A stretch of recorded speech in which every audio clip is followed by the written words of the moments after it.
Puan di DPR, Dwi Arum Hadiati maju dari Partai Golkar Dapil Lampung 1. Putri dari Ketua DPD tingkat 1 Partai Golkar Lampung, M. Alzir Dianis Tabrani, ini juga aktif di partai di bidang pemberdayaan perempuan dan litbang. Telah hadir di studio Dwi Arum Hadiati. Selamat malam Mbak Arum. Selamat malam. Terima kasih sudah hadir di Mata Najwa. Tadi di perkenalan saya sebutkan bahwa ayah Anda adalah Ketua DPD 1 Lampung. Betul. Formapi sempat membuat satu penelitian yang menyoroti anggota dewan yang terpilih karena hubungan kekeluargaan dengan apakah dengan pejabat daerah atau dengan politisi daerah. Bahkan disebut ada fraksi kekerabatan. Anda sendiri kebetulan sajakah Anda berhasil masuk karena ayah Anda Ketua DPD 1 Lampung atau sedikit banyak memang dibantu? Kalau kita mengkaitkan ke sana, saya bisa bilang begini, Mbak Najwa. Saya ini anggota DPR, caleg terpilih dari Partai Golkar untuk Dapil Lampung 1 yang mungkin tidak diharapkan oleh DPD 1. Tidak diharapkan? Tidak diharapkan. Tidak diharapkan dan bisa saya katakan tidak didukung secara maksimal untuk bisa duduk, gitu loh. Karena ada kepentingan-kepentingan, mungkin DPD 1 punya calon lain yang didukung dan diperjuangkan untuk bisa duduk di parlemen. Tapi Anda nomor urut 1 loh Mbak Arum. Ya. Kalau nomor urut 1 itu kan berarti yang memang spesial. Ya. Jadi DPP Partai Golkar ini menentukan nomor urut caleg itu dari hasil survei.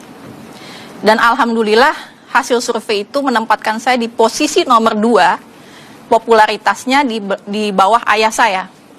Jadi kalau beliau itu kemarin maju sebagai calon anggota legislatif, otomatis saya dapat nomor 2. Nah, karena beliau tidak maju, karena mempersiapkan kemarin maju pilgub untuk yang kesekian kalinya, jadi saya mendapatkan nomor 1. Jadi, ketika Anda bilang tidak diinginkan, persaingan internal, kita tahu bahwa Anda sempat ramai ketika suara Anda diduga diambil oleh caleg sesama Partai Golkar. Betul. Itu yang tadi Anda maksudkan, itu persaingan internal Partai Golkar? Ya. Jadi memang DPD 1 secara jelas mendukung caleg lain, yaitu nomor 6, Saudara Dreja Pahlevi. Yang kebetulan keponakan gubernur? Ya, betul. Kebetulan juga itu? Kebetulan keponakan gubernur dan anak tirinya ayah saya. Oke. Jadi ini sesungguhnya persaingan keluarga atau persaingan antar caleg nih? Sebetulnya sih persaingan antar caleg, tapi mungkin karena ada hal-hal yang mungkin bukan konsumsi publik, gitu loh, sehingga ini merembet-rembet ke masalah partai, ke masalah organisasi, yang menurut saya itu nggak perlu. Jadi belum duduk anggota DPR saja sudah ada intrik politik.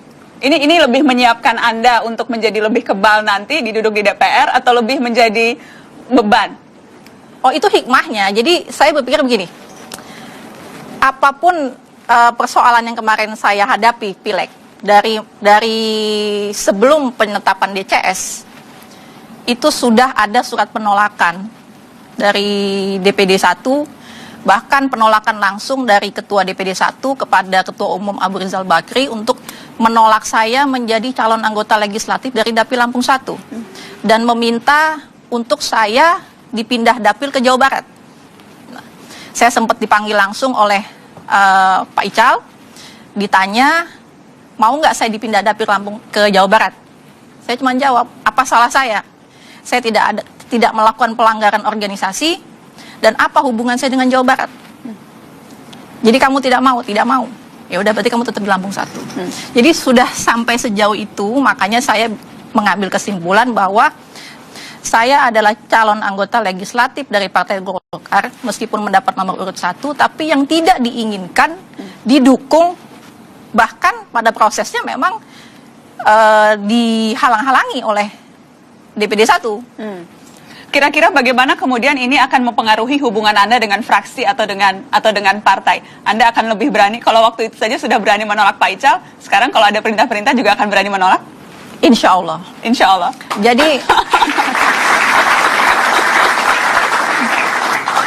Jadi Dwi Arum bukan tipe perempuan manis yang akan mendengarkan apapun perintah partai kalau tidak sesuai kata hati ya? Ya, betul. Karena berarti saya bisa tanya sekarang, maunya Golkar oposisi atau koalisi Mbak Arum?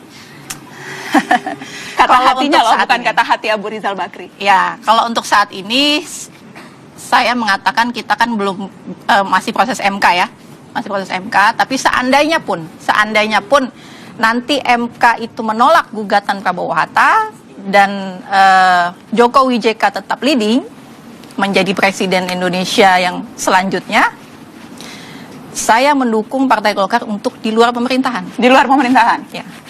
Tidak usah bergabung? Tidak usah alasan? bergabung. Karena saya melihat itu lebih menguntungkan dan membesarkan Golkar nanti ke depannya. Oke, walaupun Golkar tidak pernah ada pengalaman untuk tidak berada di dalam pemerintahan. Tidak pernah ada pengalaman bukan berarti kita tidak bisa. Dan kalau memang sebelumnya belum ada pengalaman, ya kenapa kita tidak mulai? Oke, itu satu hal tentang Golkar. Dua hal, karena partai Anda lagi menarik nih sekarang. Ya, Munasnya lebih baik tahun ini atau tahun depan ya? tahun depan. Tahun depan. Lebih baik Agung Laksono atau MS Hidayat? Baru? Sejauh ini Karena memang tadi Anda membuka kesempatan untuk kata hati, jadi tidak harus Ya. mendengarkan apa kata Abu Rizal atau petinggi partai. sejauh ini karena memang baru 2 calon itu yang jelas-jelas menyatakan siap maju, tentunya kata hati saya ke MS Hidayat. MS Hidayat, sudah ditawari jadi tim sukses? Belum, Belum. Akan mau menawarkan diri menggolkan? nggak perlu. Tidak perlu? Nggak perlu. Dengan sendirinya akan diajak ya? Apalagi sudah bilang di mata Najwa mendukung MS Hidayat. Baik, Barum, tapi apa satu hal yang menjadi target atau misi pribadi Anda menjadi anggota Dewan periode mendatang? Rasa baru, apa itu? Jadi gini, Mbak Najwa, saya maju menjadi calon anggota legislatif itu tidak punya visi misi. Karena saya sampaikan kepada masyarakat, saya door to door, belusukan ya kalau bahasa kerennya sekarang ini, belusukan itu, saya menyerap aspirasi. Oke. Karena apa yang akan saya lakukan nanti ke depan itu tidak bisa lepas dari tupoksi saya sebagai anggota legislatif. Nah, jadi saya sampaikan kepada masyarakat, saya ini hanya ingin bermanfaat bagi masyarakat Lampung, terutama di dapil saya Lampung 1. Dan salah mereka kalau seandainya saya terpilih nanti, mereka tidak memanfaatkan saya semaksimal mungkin. Oke. Karena itulah fungsinya anggota DPR RI. Kita membuat kebijakan, kita melakukan pengawasan, membuat anggaran segala macam. Ya itu untuk apa? Tujuannya kemana? Nah, kan tentunya semaksimal mungkin untuk bermanfaat pada masyarakat. Seberapa jauh kira-kira Anda akan berani berbeda dengan sikap fraksi yang merupakan kepanjangan tangan partai? Karena saya ada satu hal yang saya tangkap berbeda juga ketika Anda mengakui kalau kalah berada di luar pemerintahan. Berniat untuk membuat terobosan sebagai anggota Dewan, Ahmad Riza Patria melaju dari Dapil Jawa Barat 3. Kiprahnya telah cukup lama di Partai Gerakan Indonesia Raya atau Gerindra, mulai dari menjadi salah satu ketua DPP serta anggota Badan Seleksi Partai. Telah hadir di studio Mata Najwa, Ahmad Riza Patria. Selamat malam, Bang Riza. Selamat malam. Assalamualaikum warahmatullahi wabarakatuh. Waalaikumsalam warahmatullahi wabarakatuh. Terima kasih sudah hadir di Mata Najwa. Terima kasih. Jadi kalau membaca CV Anda memang tampaknya sangat aktif berorganisasi, Bang Riza. Aktif juga di partai. Pernah jadi anggota KPUD, Betul. pernah mencoba peruntungan di Pilkada DKI, Betul. maju lewat jalur independen Betul. bersama Pak Hendarji waktu itu, dan sekarang anggota DPR terpilih. Betul. Jadi sejak dulu memang ambisi politik itu ada dan nyata. Sebetulnya bukan ambisi politik. Memang saya sejak kecil senang bermasyarakat. Dan wujud bermasyarakat itu saya tampilkan dalam berbagai aktivitas di organisasi. Jadi sejak SD saya sudah aktif, bahkan di SMA saya ketua OSIS, ketua remaja masjid, resimen mahasiswa, di Kadin, di mana-mana saya aktif di banyak organisasi. Kalau dibaca di CV saya, jadi kalau saya ngisi biodata itu riwayat hidup berorganisasi. Nah, jadi memang saya senang sekali berorganisasi. Tapi memang selalu jelas, nyata-nyata ada target untuk menjadi pejabat publik. Selalu itu keinginannya? Nyata-nyata saya ingin menjadi bagian dari masyarakat. Nyata-nyata saya ingin menjadi pemimpin bagi masyarakat. Oke, karenanya kemudian mencoba lewat berbagai cara. Betul. Dan akhirnya yang sekarang menjadi anggota DPR terpilih. Iya, alhamdulillah. Membaca dari rekam jejak perjalanan Anda, Bang Areza, Anda juga waktu itu sempat tersangkut kasus hukum. Betul. Ketika menjadi anggota KPUD, tetapi akhirnya divonis bebas. Betul. Walaupun sempat mendekam di penjara. Betul. Jadi memang saya alhamdulillah bebas murni ya, prisprak ya, karena suasananya waktu itu masih seperti Orde Baru, main asal sangkakan saja. Main Berapa lama Anda waktu itu sempat di penjara? 10 bulan. 10 bulan Anda di penjara? Betul. Dan alhamdulillah saya bebas murni dan menang. Satu proses yang luar biasa. Walaupun dua teman Anda yang lain tetap akhirnya Betul. divonis. Jadi tidak seberuntung Anda ketika Betul. akhirnya divonis bebas murni. Iya. Bagaimana pengalaman Anda di penjara selama 10 bulan itu mempengaruhi cara pandang dan Anda melihat politik di Indonesia? Ya memang saya melihat bahwa suasana waktu itu kan masih banyak kepentingan-kepentingan ya, termasuk aparat, mohon maaf, punya kepentingan bahwa menjatuhkan hukuman bagi seseorang menjadi sebuah prestasi. Ini yang tidak boleh lagi jadi. Jadi jangan sampai aparat itu menghukum seseorang menjadi bagian dari prestasinya, karena bukan di situ ukuran prestasi. Kemudian saya menjadi salah satu korban yang selama 10 bulan saya jalani. Saya bersyukur, berdoa, tetap berikhtiar dan berprasangka baik. Alhamdulillah saya diputuskan bebas oleh hakim. Kasusnya waktu itu korupsi pengadaan barang, kaitannya dengan Anda selaku anggota KPUD. Betul. Ya. Oke, Bang Ariza, yang jelas sekarang Gerindra termasuk salah satu partai yang mencengangkan perolehan kursinya. Total di DPR saat ini akan memperoleh 73 kursi ya. Dan 61 diantaranya orang yang baru sama sekali. Jadi petahananya atau incumbent hanya 12 orang. Betul. Anda termasuk dari rombongan orang-orang baru dari Partai Gerindra. Tapi apa yang akan baru dari Anda dan teman-teman? Ke depan itu anggota DPR itu minimal punya 3 yang penting. Yang pertama adalah integritas, kedua kualitas, yang ketiga adalah kinerja. Jadi yang baru sekarang karena banyak sekali yang muda yang mungkin tidak sebaik pengalamannya dengan senior menghadapi tantangan yang begitu berat di DPR yang saya kira tidak mudah. Sehingga siapa yang punya kemampuan yang tetap beristiqomah dengan kinerja, kualitas dan apa menurut Anda bayangan tantangan terbesarnya bagi orang-orang muda yang baru masuk ke DPR ini? Tantangan yang pertama adalah godaan, tentu ya, godaan materi, jabatan, godaan popularitas ya. Kemudian yang tidak kalah penting adalah yang berat adalah menghadapi hiruk-pikuk politik ke depan yang saya kira semakin berat. Sementara tidak diimbangi dengan pengalaman yang cukup. Ini tantangan yang paling berat bagi generasi DPR ke depan yang masih muda. Untuk itu memang perlu belajar seperti tadi, 3 hal tadi tidak boleh hilang. Integritas, kualitas, dan kinerja. Harus excellent. Itu yang akan Anda Itulah pegang. performa daripada anggota DPR ke depan yang baik.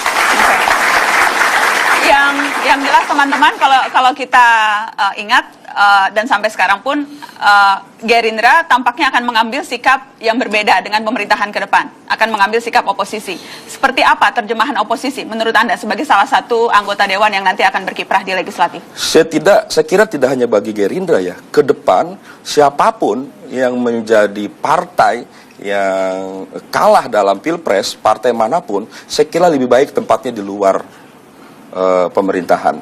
Sehingga ini harus dibudayakan dan harus dilazimkan bahwa kalau siapapun yang kalah lebih baik di luar, karena di luar juga mulia, tidak berarti jelek dan perlu penyeimbang. Jangan sampai semua setuju di eksekutif, setuju juga di parlemen. Saya kira tidak ada tantangannya ke depan.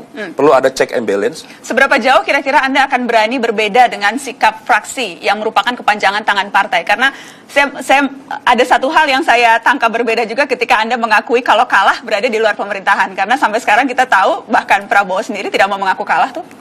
Belum. Ini kan belum waktunya aku kalah. Kita kan ada waktu mekanisme. Sekarang kan proses masih di MK.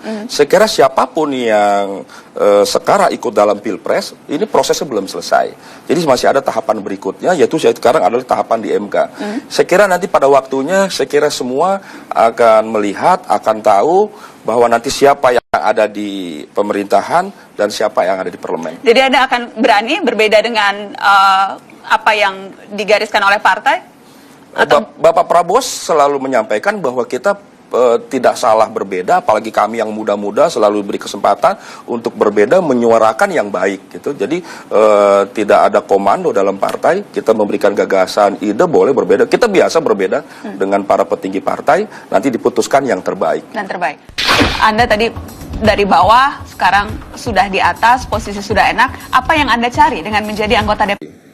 Sekian banyak masalah dan sebagainya, dan mungkin banyak kawan-kawan lain yang proses uji konsistensi itu yang kurang panjang. Ada yang baru jadi aktivis 3 tahun, 4 tahun, 5 tahun, lalu jadi anggota parlemen. Ya mudah-mudahan saya tidak seperti itu. Bagaimana menurut Anda anggota parlemen yang ideal? Kalau sekarang transformasinya dari simplifikasi katakanlah parlemen jalanan sekarang akan masuk ke parlemen sungguhan.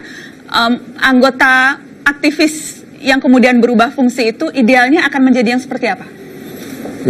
Kalau idealnya parlemen menurut saya ya, pertama dia tidak boleh terpisah dari rakyat karena dia adalah bagian dari rakyat itu sendiri. Kedua, ya berjuangnya sungguh-sungguh.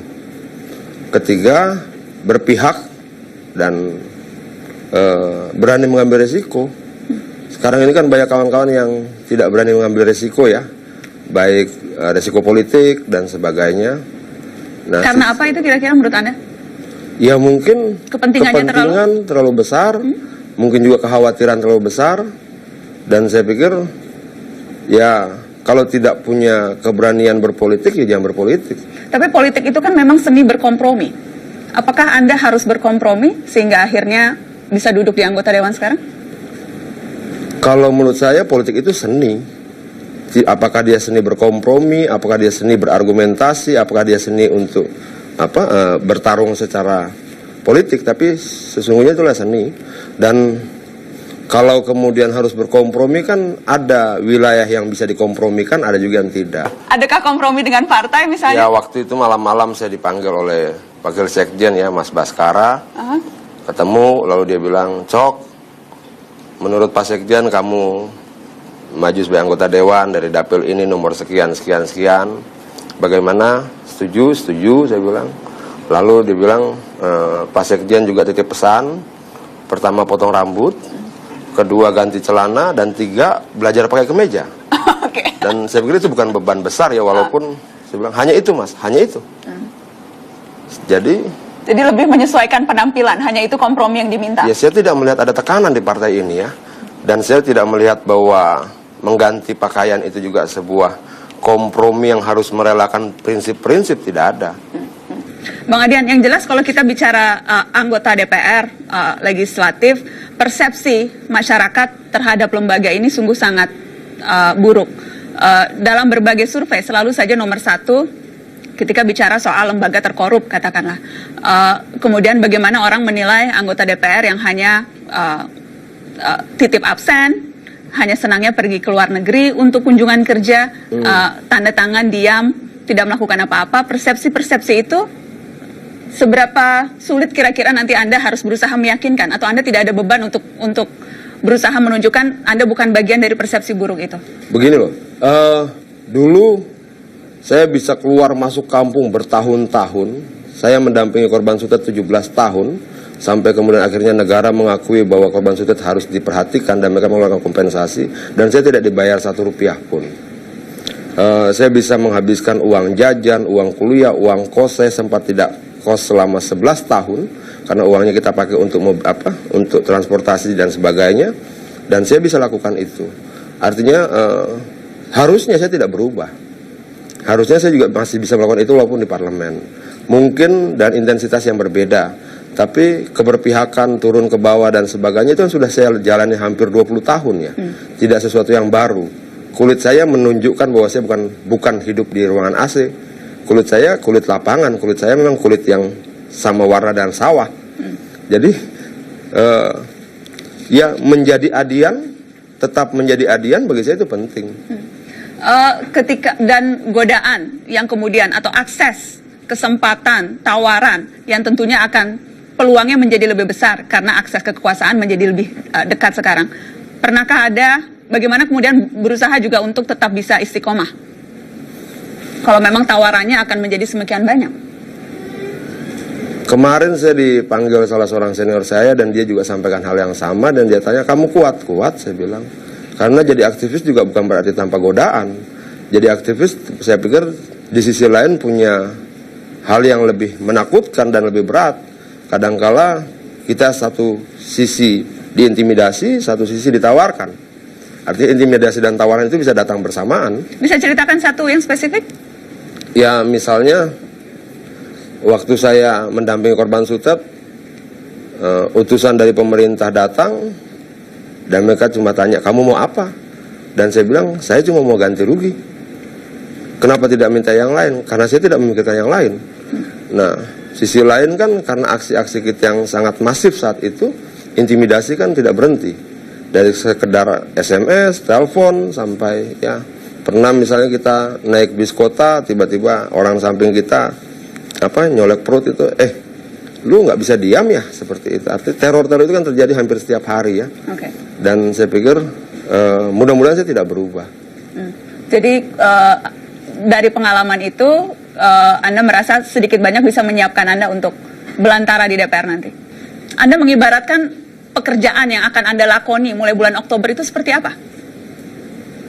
Ya, aktivis dalam bentuk lain, dunia aktivis dalam bentuk lain, dan saya tidak menganggap itu sebagai berat atau apa ya. Kita sudah menguji itu luar biasa ya panjangnya, dan saya pikir saya juga tidak akan sendirian di sana.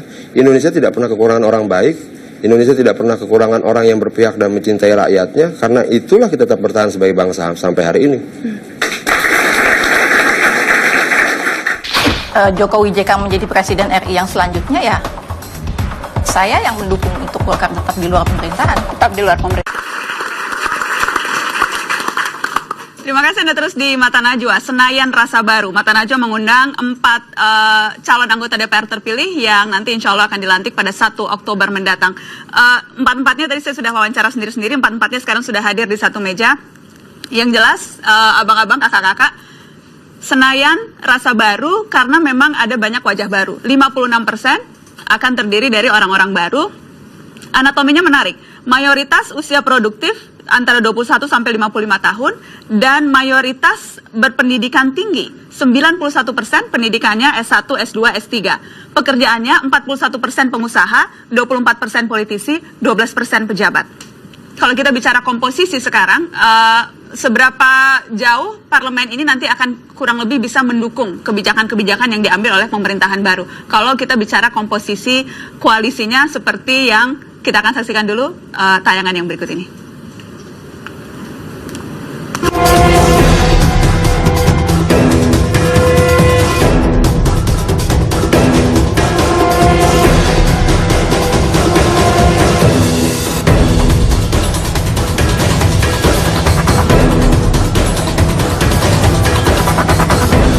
Itikat 7 partai bekerja sama secara permanen untuk mengawal Pancasila.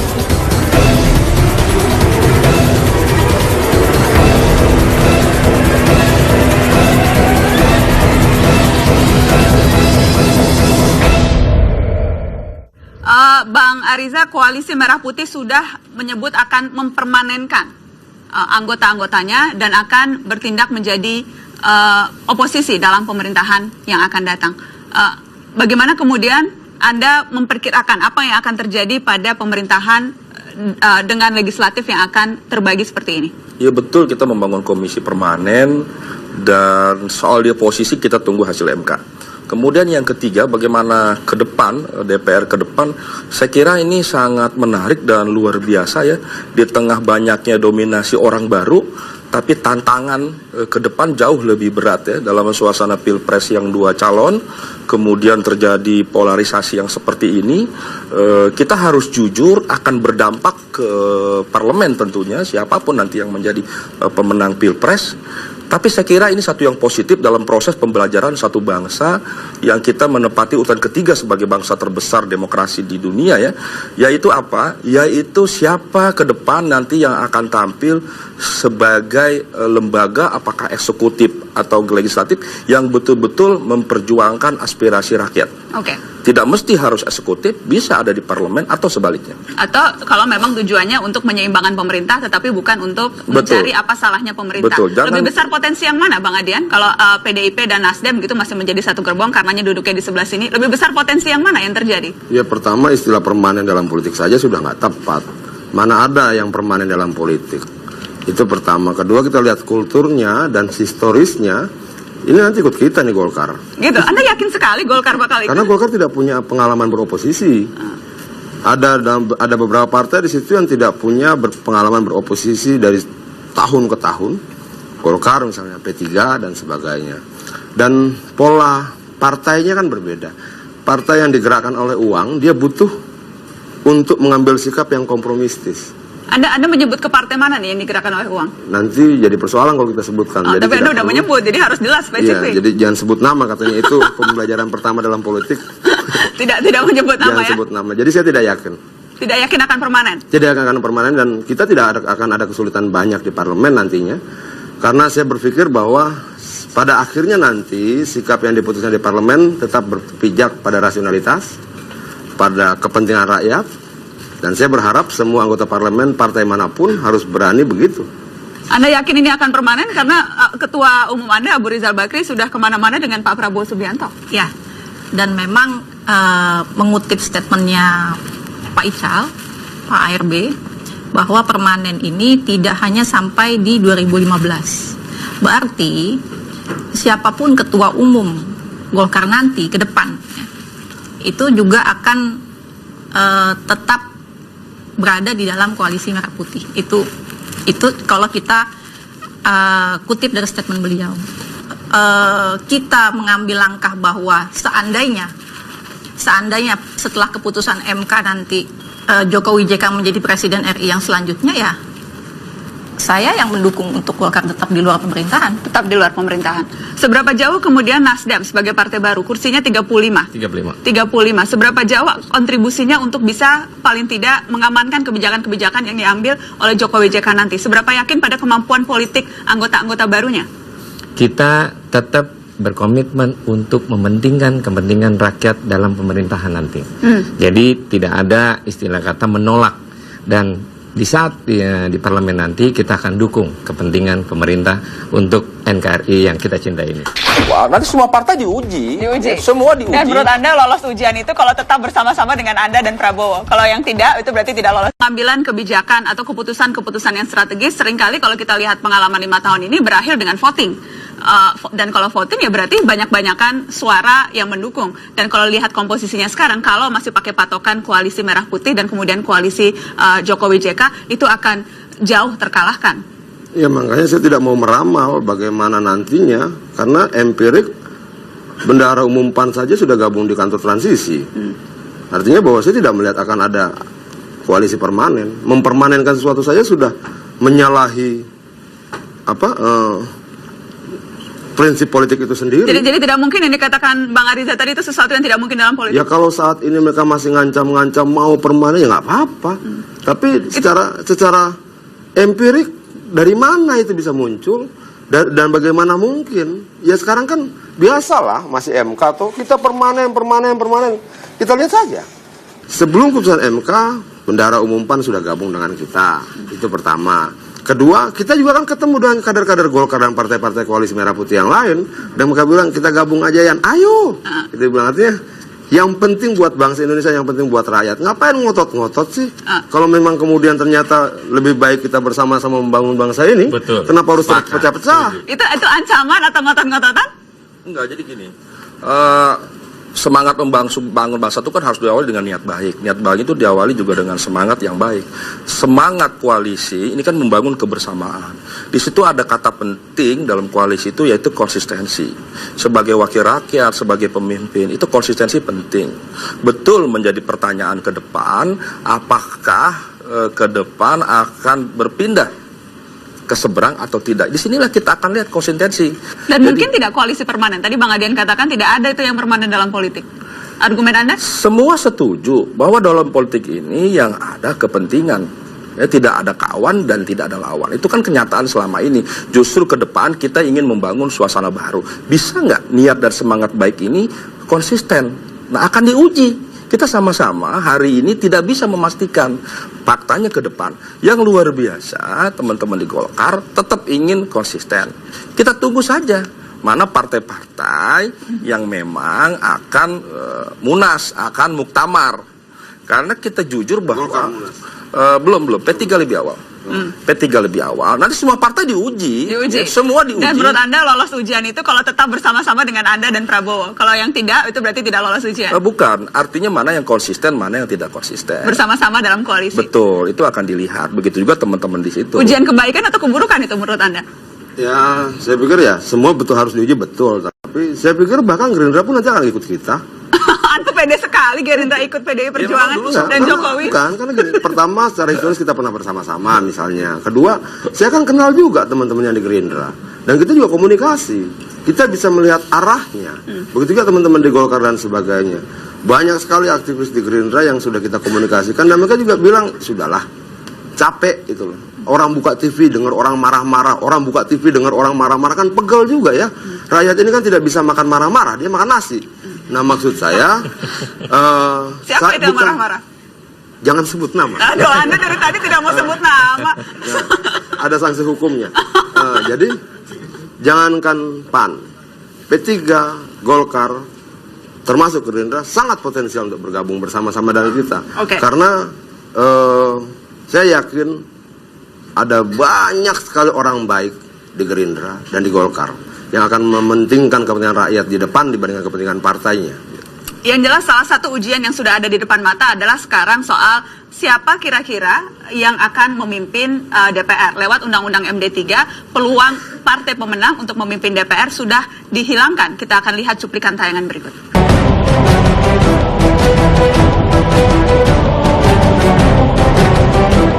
Ada ketidakfairan, ada ketidakikhlasan bahwa sebagai partai pemenang pemilu kami diharapkan kemudian tidak mempunyai pimpinan, bukan hanya di pimpinan DPR tapi di pimpinan komisi. Jadi ya biar rakyat yang melihat bahwa ada ketidakadilan dan ketidakikhlasan dari partai peserta pemilu yang lain atas kemenangan PDI Perjuangan pada pemilu legislatif tahun 2014.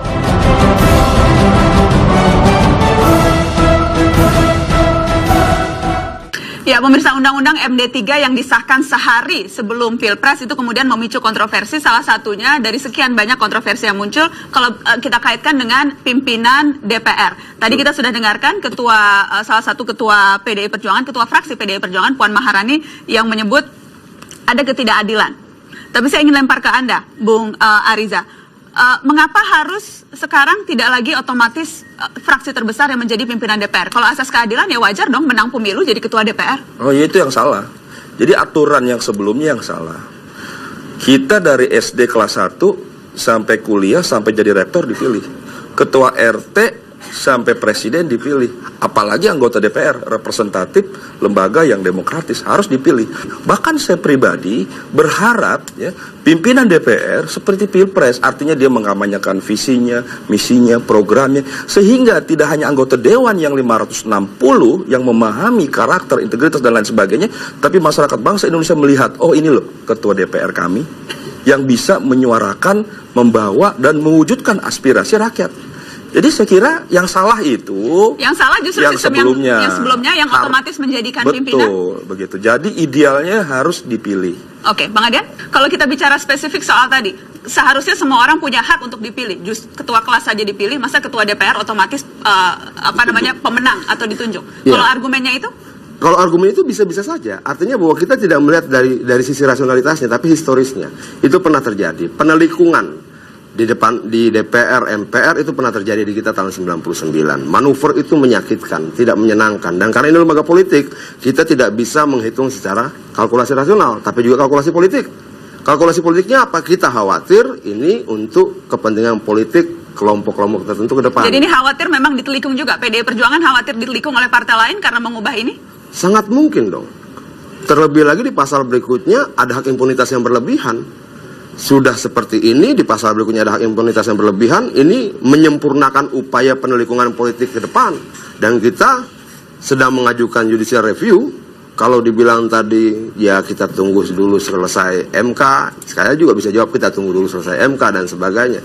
Tapi mau apapun situasinya ke depan, saya percaya bahwa kader-kader yang terpilih dari PDI Perjuangan di parlemen pasti kader-kader yang siap bertarung. Siap kita nggak khawatir. Oke. kalau rasionalnya, saya masih ingin, soalnya ini kemudian menjadi seksi jabatan ketua DPR ini menjadi sesuatu yang sangat penting, apalagi kalau pertarungan politiknya akan ketat di pemerintahan bisa maupun ikut ke bawah. Bisa ikut ke bawah. Betul. Bukan hanya pimpinan DPR, tetapi juga pimpinan fraksi dan pimpinan sementara komisi. kan DPR RI ya. Jadi semuanya akan terbuka peluang ini. Betul. Ini Nasdem sendiri sikapnya terhadap hal ini akan sama dengan apa yang dilakukan oleh PDI Perjuangan, karena kalau fraksi koalisi yang lain itu ikut walk out. PKB dan Hanura ikut walk out karena Nasdem belum ada di fraksi saat ini. Sikapnya akan seperti apa? Saya lebih cenderung bahwa pemenang pileg itulah sebagai yang berhak. Pemenang pileg yang berhak untuk menjadi pimpinan DPR. Seperti hanya Demokrat ketika itu yang kemudian mengajukan Marzuki Ali. Ya, layaknya sebagai karena saya hobi balap, kalau menang masa yang menang nomor 2, kan pasti yang menang kita yang dapat piala kan gitu. Jadi ini pialanya juga yang Piala menang harus nomor 1. diberikan kepada nomor 1. Kalau logikanya tadi, Mbak Arum, wajarkah yang menang pemilu menjadi ketua DPR? Menurut saya wajar aja. Wajar. Kalau analisanya itu pokoknya untuk menyulitkan dan memastikan akan selalu berusaha keras pemerintah untuk harus meyakinkan DPR, jadi ketuanya pun jangan orang PDI Perjuangan. Enggak, saya kira nggak ada begitu. Saya kira kita harus jujur bahwa di undang-undang itu ada yang positif, juga ada yang kurang pas. Saya harus jujur, nanti kita jelaskan apa yang kurang. Saya kira yang positif jelas, pimpinan dimanapun, apalagi Indonesia sebagai negara yang plural, yang demokratis, harus dipilih. Bahkan itu justru pembelajaran, sehingga ke depan semua partai harus merekrut dan mempersiapkan kader-kader yang terbaik dan siap tidak hanya menjadi anggota dewan, tapi menjadi pimpinan di komisi, di fraksi, bahkan di DPR RI. Jangan lagi partai seperti sebuah kerajaan. Ini tantangan Indonesia ke depan, mungkin masih 10-15 tahun masih didominasi oleh keluarga, oleh pendiri. Ya kan, ini faktanya ada. Jadi ini bukan untuk mengajak. Jangan terlalu jauh lah. Sekalipun saya kira ini satu yang positif, sehingga pemerintah siapapun nanti yang di dalam pemerintah harus hati-hati, karena di DPR tidak menjadi bagian. Begitu juga di DPR, jangan sembarang protes, jangan sembarang menolak. Nanti yang akan menang siapa? Yang akan menang adalah siapapun, eksekutif atau legislatif, yang betul-betul menyuarakan dan mengimplementasikan apa yang menjadi harapan masyarakat bangsa. Oke, tanggapan Anda, Bang Adian? Jelas bahwa dalam pasal itu kalau kita bicara demokrasi sangat kontradiktif antara pasal 1 dan pasal yang lainnya. Kedua, bahwa dalam melihat sebuah produk legislatif, kita tidak cuma bisa melihat bagaimana argumentasinya, tapi momentum dia dikeluarkan dan sebagainya. Nah, artinya bahwa nampak indikasi bahwa ini punya kepentingan politik yang sangat kuat untuk periode ke depan, itu tidak bisa kita sanggah. Mau kita tutupi dan segala macam argumentasi pun menjadi lucu ketika satu hari menjelang Pilpres sebuah undang-undang dikeluarkan. Itu yang berikutnya. Yang berikutnya lagi, secara kultur politik kita memang selama ini anggota DPR itu dari partai yang pemenang pemilu. Bahkan Demokrat menikmati itu selama 5 tahun terakhir. Ketika dia melihat-lihat sepertinya tidak akan menang pemilu, dirubah undang-undangnya. Ya tidak masalah bagi kita. PDI Perjuangan pernah menjadi oposisi 10 tahun. Kita bukan cuma persoalan di DPR, kita bertarung habis-habisan di luar kekuasaan. Dan sekarang kita menjadi pemenang pemilu. Artinya kita dilatih, ditempa oleh pilihan politik yang luar biasa sulitnya. Ketua umum kita katakan dulu, kita siap miskin, kita siap miskin, kita siap bertarung politik secara fair, siap. Dan kita jalan itu 10 tahun. Apalagi cuma bertarung di parlemen, nggak hebat itu buat kita. Tidak hebat buat PDI Perjuangan yang sudah biasa menjadi oposisi 10 tahun. Kita ini kumpulan petarung. Kumpulan para petarung. Iya. Oke. Ini potret menarik yang menunjukkan bahwa tidak ada yang permanen. Golkar bisa sepaham dengan Gerindra, dengan Nasdem, Gerindra bisa sepaham dengan PDI Perjuangan. Gerindra selalu sepaham untuk kepentingan rakyat. Oke. Satu hal yang juga penting untuk dicermati oleh semua orang adalah Undang-Undang MD3 ini kenapa diprotes sedemikian keras juga oleh KPK dan juga oleh lembaga-lembaga penegak hukum adalah karena memberikan satu hak tambahan bagi anggota dewan. Sekarang setiap anggota dewan yang hendak diperiksa oleh hukum harus memperoleh izin dari Majelis Kehormatan Dewan. Jadi kalau KPK mungkin itu tidak terkena, tetapi kalau diperiksa oleh polisi, diperiksa oleh kejaksaan, tidak bisa serta-merta bisa diperiksa, tetapi harus lewat proses pemeriksaan di Majelis Kehormatan. Ini satu kemunduran sesungguhnya. Tanggapan Anda? Kalau kemunduran atau justru berkah untuk para anggota dewan yang baru? Jangan-jangan justru senang nih tepuk tangan. ini kan satu wadah yang parlemen di mana dilindungi dalam proses undang-undang. Ada pihak yang ingin keterkaitan misalnya dalam proses berkaitan dengan hukum. Sebenarnya bisa-bisa saja, tapi jangan kalah seperti kayak memasuki rumah tanpa assalamualaikum. Jadi main masuk aja tanpa ada bilang selamat pagi, selamat malam, atau selamat sore gitu. Tapi minimal ada tata krama yang disampaikan. Toh akhirnya kalau memang melalui presiden mengatakan bilang silakan, tidak ada masalah sebenarnya. Jadi ini justru Anda memaknainya sebagai harus meminta izin dulu. Apa Tidak bedanya dimaknai, tapi anggota jadi- dewan dengan rakyat biasa? Rakyat biasa nggak pakai izin, bermasalah dengan polisi, berangkat ke kantor polisi. Oh iya, sama halnya karena ini kita berkaitan dengan proses di mana rumah parlemen ini. Bukan karena halnya orang biasa. Ini perlu aturan. Kita diangkat menjadi parlemen pun berdasarkan undang-undang. Jadi bukan berarti kita mau menjadi penguasa atau yang dipanggil nggak boleh, tidak. Tetap kalau ada proses hukum akan Jadi Anda dipanggil. mendukung tetap pasal ini ya? Silakan.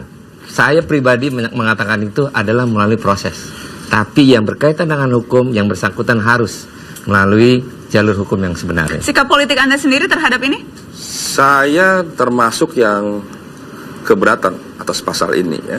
Sekalipun saya tanya sama beberapa teman, kenapa? Maksudnya apa?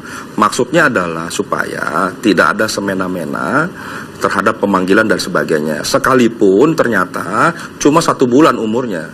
Jadi kalau 1 bulan pun tetap diperiksa. Seperti dulu Bupati 1 bulan.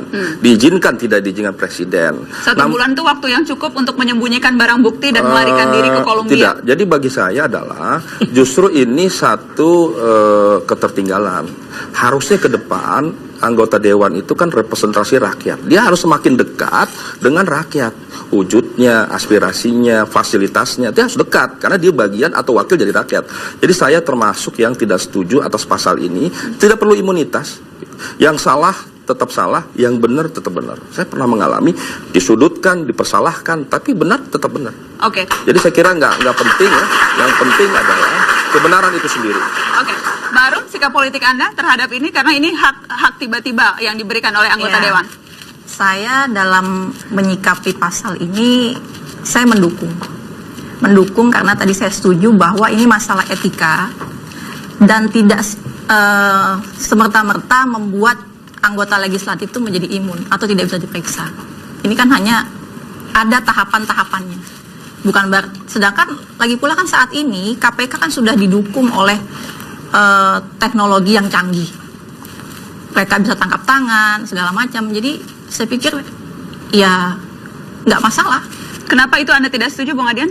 Kalau ya kita kan menjunjung tinggi azas hukum yang cukup penting, yaitu kebersamaan hak di muka hukum. Apapun jabatannya, berapapun rekeningnya dan sebagainya, dia tetap sama di muka hukum tanpa keistimewaan. Ketika dibuat pasal seperti ini, wajar saja ketika rakyat di luar sana berpikir kayaknya DPR bersiap-siap berbuat jahat deh. Seperti itu. Nah, itu bagi saya tidak bagus. Kita kan harus menjadi contoh bagi rakyat.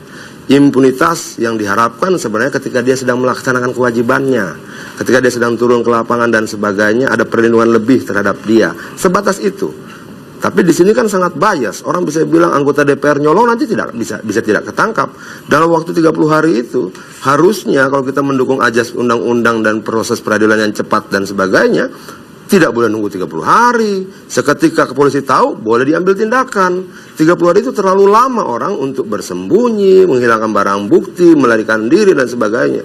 Nah, ini pasal lain yang menurut saya anti demokrasi, anti persamaan hak di muka hukum. Bahkan idealnya dia harus tampil di depan. Sebelum dipanggil, sebelum diperiksa, idealnya anggota DPR ke depan. Betul. Ketika ada kasus, katakanlah kasus Turi, semua yang merasa ada bagian di situ baru disebut-sebut ya minta diperiksa saja. Betul. Kalau saya minta diperiksa saja untuk ini menunjukkan bahwa kita tidak salah. Dan tidak berlindung di balik Majelis Kehormatan Dewan. Justru jangan berlindung. Nah, Kita ini berlindung pada potret- Allah saja cukup. Ini potret yang menarik. Lebih dari cukup. Apa Ini Bang Adian? potret menarik yang menunjukkan bahwa tidak ada yang permanen. Golkar bisa sepaham dengan Gerindra, dengan Nasdem, Gerindra bisa sepaham dengan PD Perjuangan. Gerindra selalu sepaham untuk kepentingan rakyat. Nah.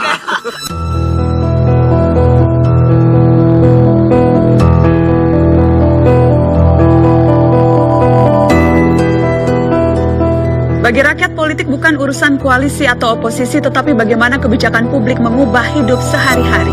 Berbicara politik sebagai debat kebijakan, bukan kasakusuk elit berebut kekuasaan. Kita ingin melihat perubahan, anggaran sektor publik yang maju signifikan. Jangan buat rakyat larut isu-isu kacangan sementara anggaran kesehatan kurang dari 3%. Tak usah berlomba adu mewah paling keren, sementara anggaran air dan sanitasi tak genap 1%. Mari kita mengubah makna politik agar lebih berorientasi kepada urusan publik. Menunggu wakil rakyat yang sadar posisi untuk berbakti, tak gampang mabuk jabatan dan materi.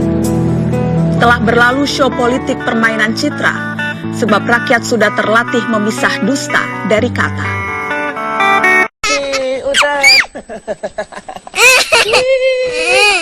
Yang cepat. Jangan, takut. Jangan takut sayang. Ada kesetrum. Mana setrum?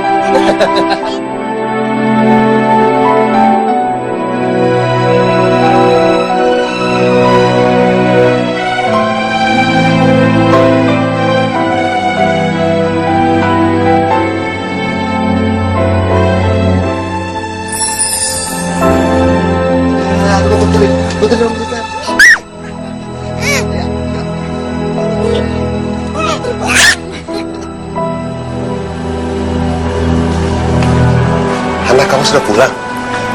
Assalamualaikum, Pak. Waalaikumsalam. Ana baru nyampe. Papa senang sekali. Lihat Rosi begitu ceria. Ini semua karena Tristan. Papa tadi telepon Tristan. Papa minta dia datang untuk menghibur. Itu mujarab sekali Tristan. Pak, seharusnya Papa tidak melakukan itu. Buat apa? Papa buat Rosi deket-deket sama Tristan. Jangan dulu, Pak.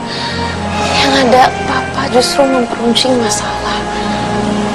Dan Mas Bram bisa suuzon. Akhirnya Tristan dan Rosi akan menjadi korban. Sudahlah Hana, buka mata kamu. Jangan kamu memegangkan diri kamu terus. Life must go on. Lanjutkan kehidupan kamu. Walaupun proses perceraian sedang berjalan. Kamu jangan mengekang diri kamu. Jangan membatasi diri kamu. Lepas duit, relax. Kamu harus memikirkan kebahagiaannya Rosi juga. Bunda!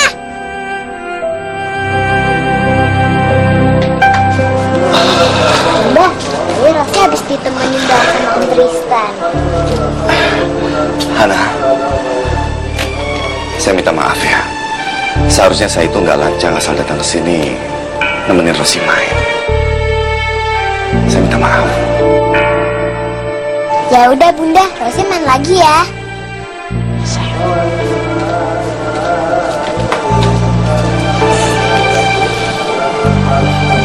Tristan, saya minta maaf, saya masuk duluan ya.